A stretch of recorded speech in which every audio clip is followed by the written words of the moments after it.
The playoffs are here, and you can predict the action all the way to the finals with FanDuel Predicts. Predict the spread, the total points, and even the game-winning moments that make the playoffs. Sign up and get a $25 bonus with FanDuel Predicts. Offered by FanDuel Prediction Markets, LLC, a registered futures commission merchant. 18-plus bonus is non-withdrawable and expires 7 days after receipt. Trading derivatives involves significant risk and may not be suitable for all investors. Manage your activity with their consumer protection tools. Restrictions apply. See terms at FanDuel.com/predicts/bonus-offer-terms. Listen, all you New Yorkers. Taxi. Okay, we're looking around. This is the 77 WABC minicast. Dr. Mandel is going to help us solve a problem, a challenge that I've discussed several times. And I thought, well, wait a minute. I keep saying this theory, and I wonder if actually a psychologist type person would know. Now, before I ask you the question, please share with the Midnight Misfits 2 or 3 lines of your bio.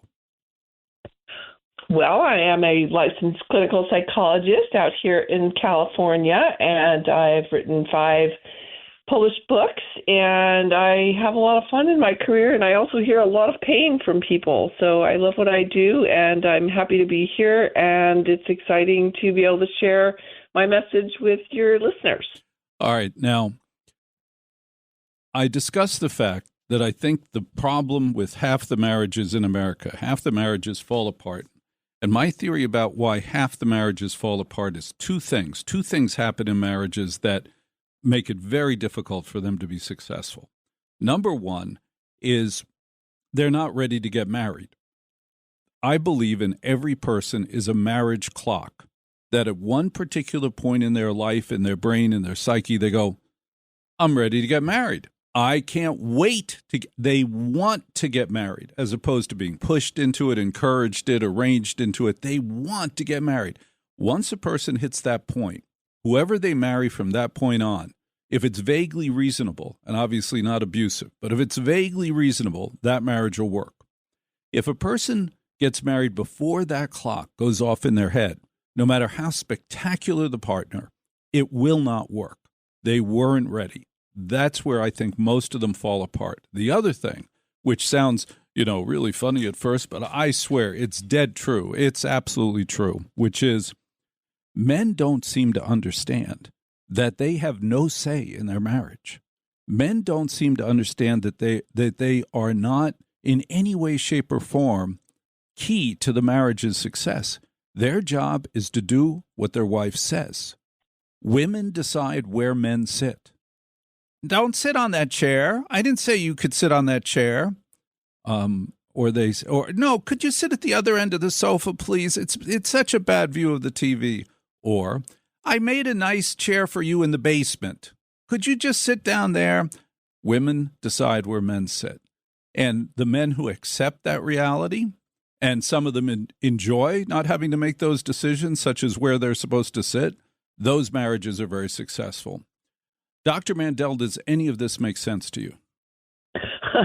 Well, I love your polarities because they make things really clean and simple, but I'm going to disagree on a couple of fronts. The first one, though, that you said, which is that you have to be ready to get married. I wholeheartedly agree with that because, you know what, if you are not ready, if somebody's just putting you up to it and you're saying, oh my gosh, I have to do this because the timeline says so, then it's not, of course it's not going to work. If you're not into it 100%, then there's no way that you can have a successful marriage. But unfortunately, for many people, the time clock keeps ticking and ticking, and they're never really ready because they have so much ambivalence. I've had a couple of clients where, they could be sitting in that frame from now to eternity and will never be ready. And you have to deal with some of those underlying issues to know why it is that they have so much uncertainty about it.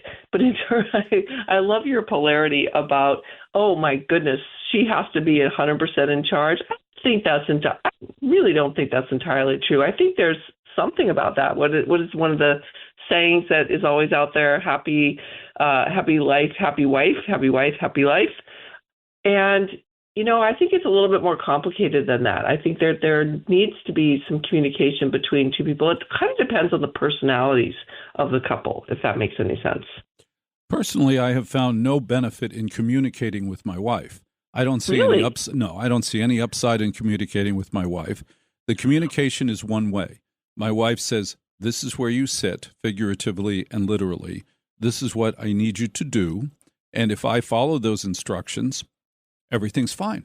There is So really and truly, if you actually asked her to share with you what she's feeling, what she wants, things that she loves, how she feels admired or loved by you, she would not like that? Those are commands.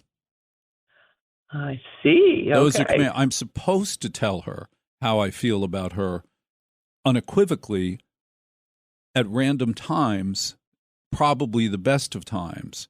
And if I don't, then nothing's going to go well. But telling her, could you tell me how you feel about me? That's a command, Dr. Mandel.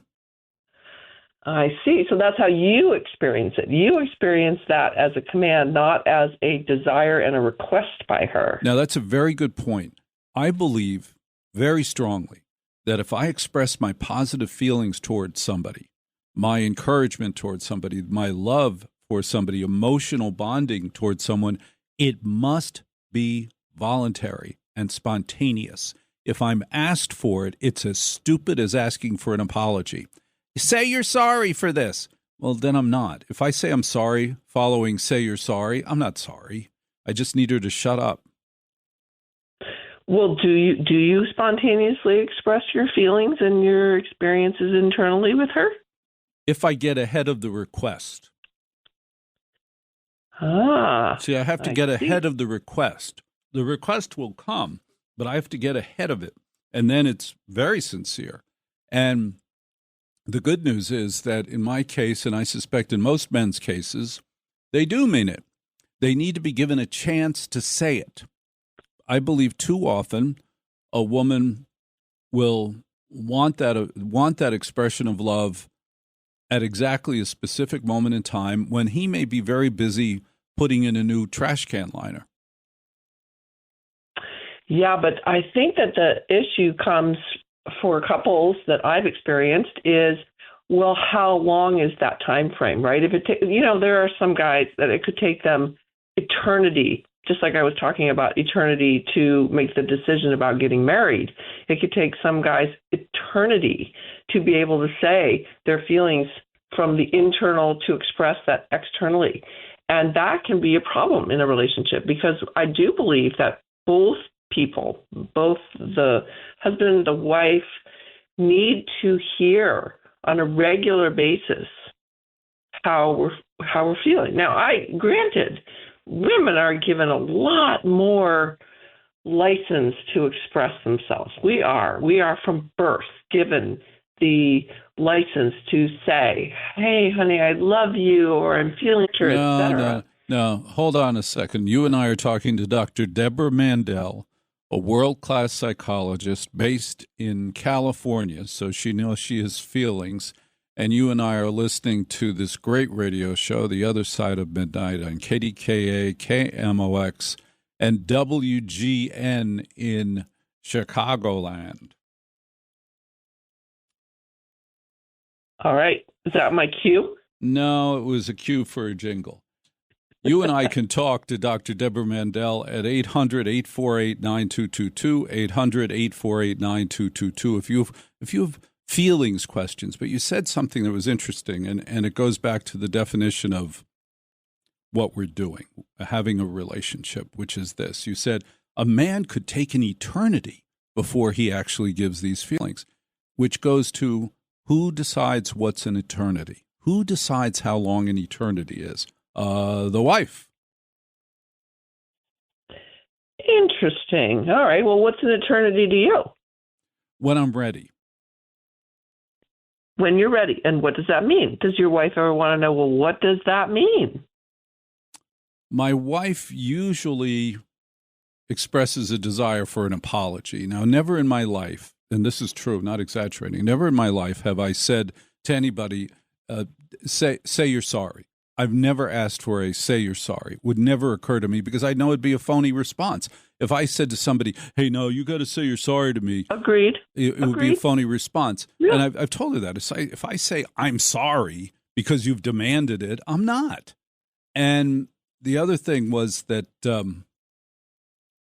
right before we did the break, what did we were talking about something. What men are trained to do. And Yes. this is a stereotype that's not fair. I was never taught to buck up, be a provider, hide your feelings. I never had any of that. I had a hearts and flower father. I had a sweet mom. I never got any of that. And I don't think most men in the past 50 years have gotten that either. I don't think they've gotten that you have to chop wood in order to be a successful man.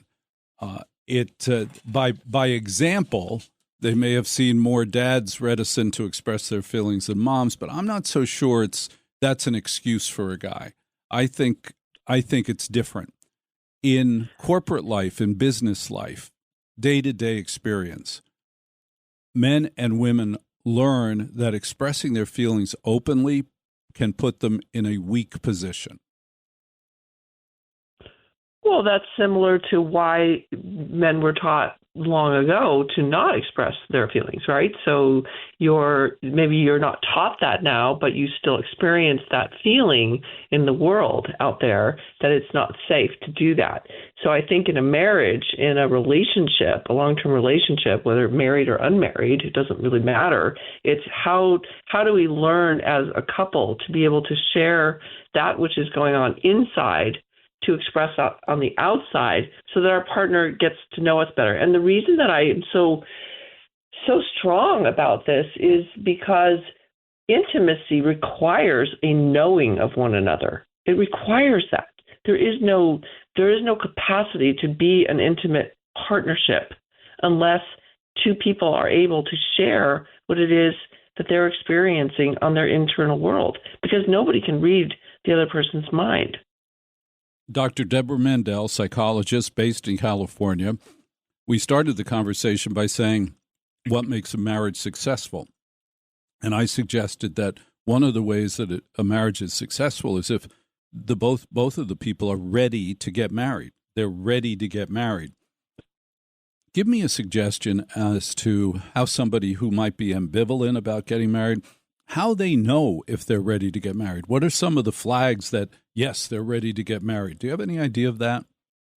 Yeah, one of the things that's really important to me in identifying that capacity for somebody is to understand what are the roadblocks that are holding them back. So if somebody is really on the fence and they cannot make that decision, what might be blocking them? Is there something in their history? Maybe there was a divorce between their parents and they're afraid. Maybe there was abuse between their parents and they're afraid to settle into a relationship because they think inevitably it's going to go badly.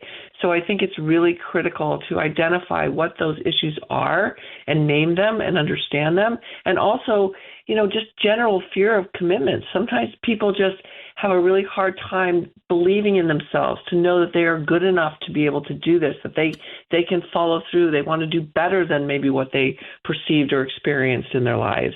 And those can be roadblocks. And we need to figure those out and then identify what things need to happen to be able to move forward in those big decisions.